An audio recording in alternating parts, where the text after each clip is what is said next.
Welcome back, STEMers.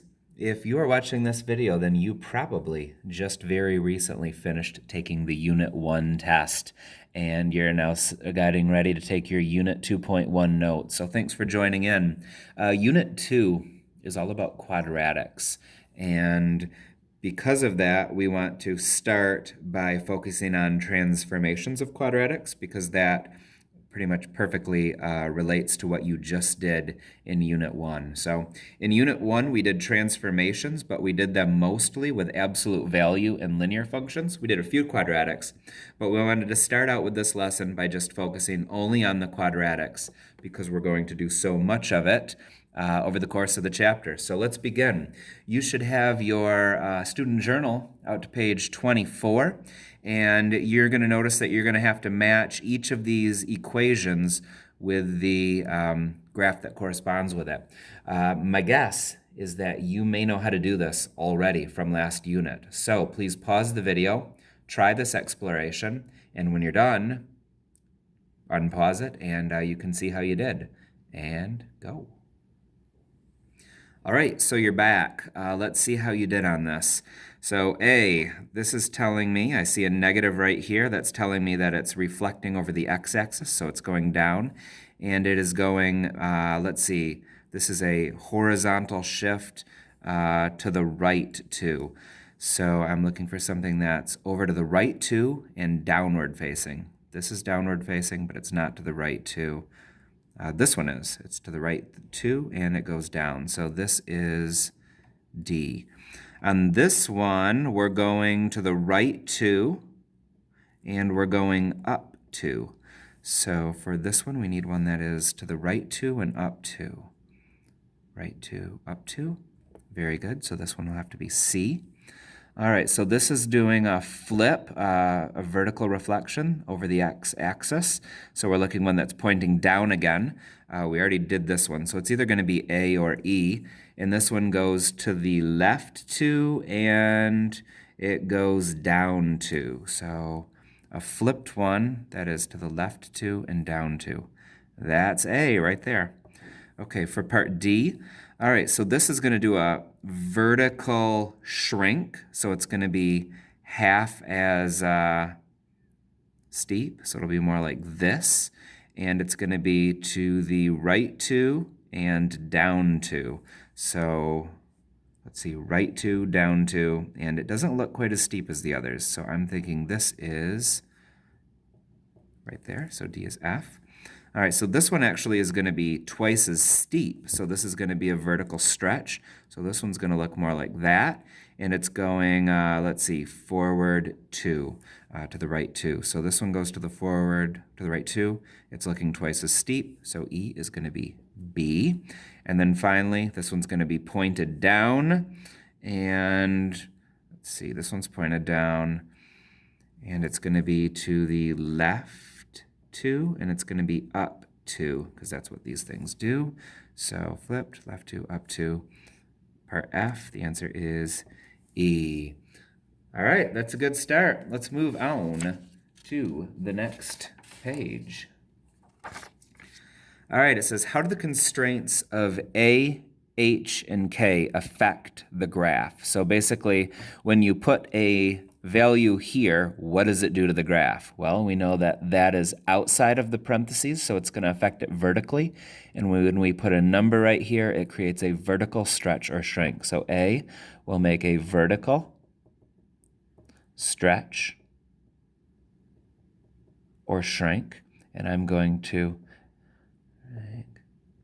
point out that, again, we're going quicker on this because these are the exact same rules from Unit 1. We're just applying them to quadratics. The H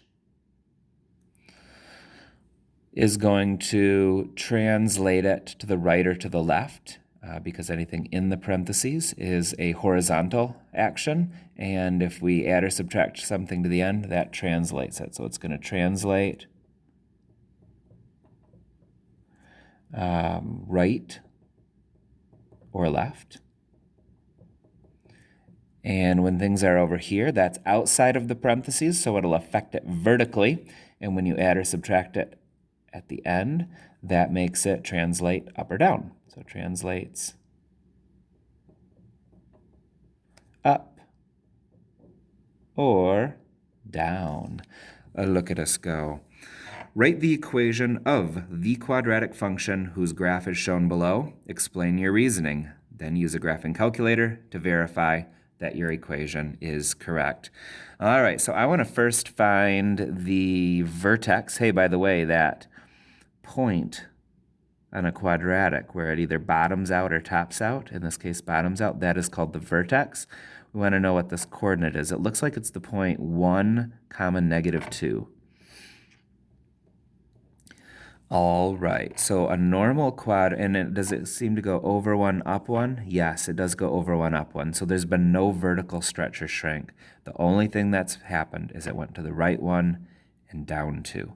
So a normal, I should say the parent function of a quadratic would look like this, except we need it to move to the right 1. That's a horizontal thing, so it'll go in parentheses. Things in parentheses always do the opposite of what you would expect. So if we want it to go to the right 1, we actually have to go -1. And we'll put the squared there. Now to move it up or down, a translation up or down, that's a vertical thing. So it has to be outside of the parentheses. And when we want to translate up or down, translates up or down, you do it at the end. So that is just going to be a -2 out there. And look at us go. We've now finished page 2. Let's keep moving. Page 3, actually it's page 26, isn't it? So page 26 of the Student Journal, the third page we're looking at today, asks you to put 4 vocab terms in here. Would you please pause the video for a bit, go to Big Ideas, and look up these vocab words, and once you've done so, write them down, then you can keep going. So pause, and then I'll see you in a little bit.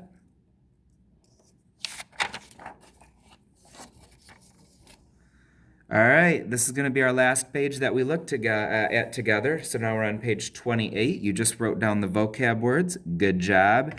And it says for exercises 1 through 6, describe the transformation from its parent and then graph the function. So this looks just like the parent, except it's been moved up 4. So we'll just say translated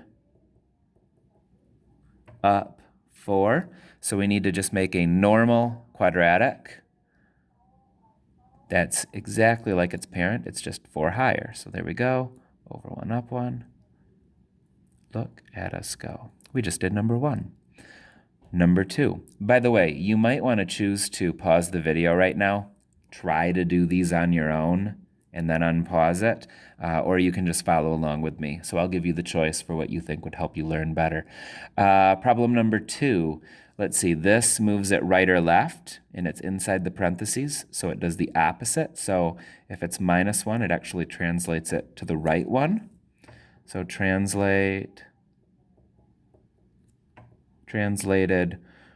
right 1, and then this moves it, it's outside the parentheses, so it moves it down 3 and down 3. Okay, so we need to go to the right 1. We need to go down 3.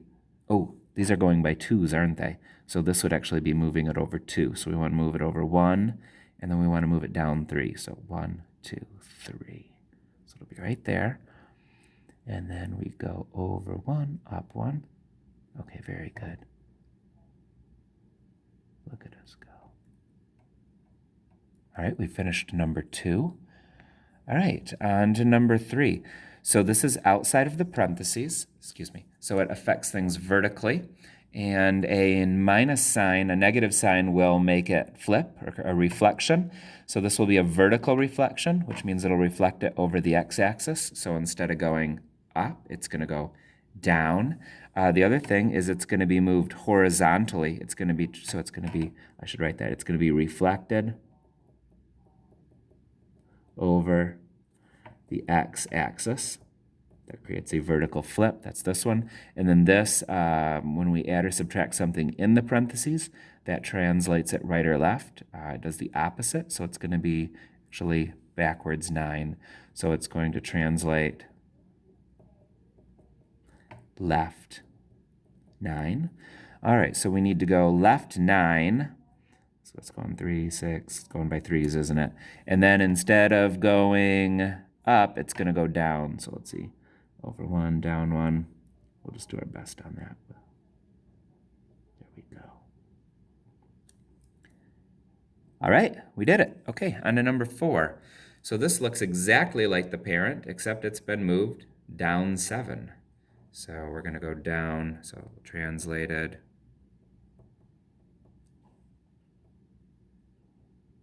Down 7. And so it's going to go down 2, 4, 6, 7. And then it just is, other than that, it's just a normal looking quadratic. So let's just do that. And we're getting close. Okay, so this one, this is interesting. So we have this 1/3 here. It is not in parentheses, so that's going to be vertical. When you multiply a number in front of the x outside of the parentheses, that's going to be a vertical stretch or shrink. Because this is smaller than 1, it is going to be a shrink. So we're going to say a vertical shrink by 1/3. And then it's going to move down 6. So, and translated down 6. Okay, so we need to make it go down 6, so down 2, 4, 6.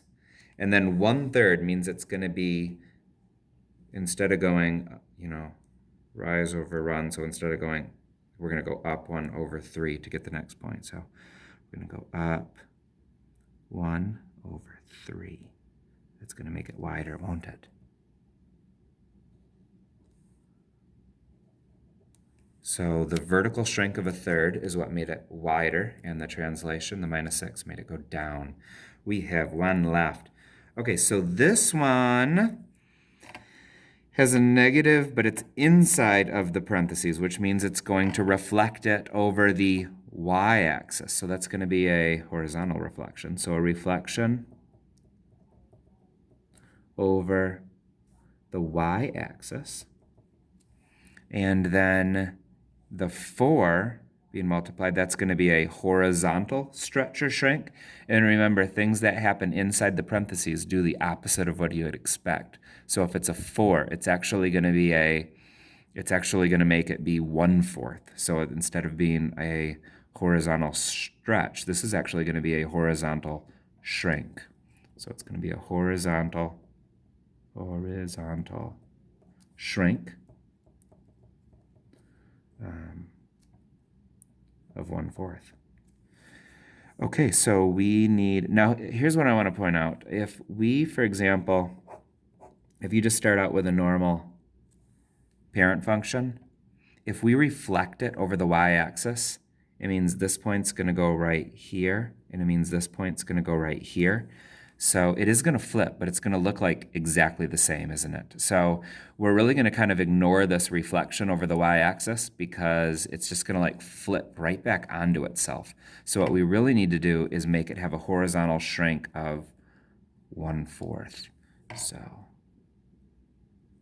we need it to be over 4 up 1. So again, this one's going to be a lot wider, like this one was.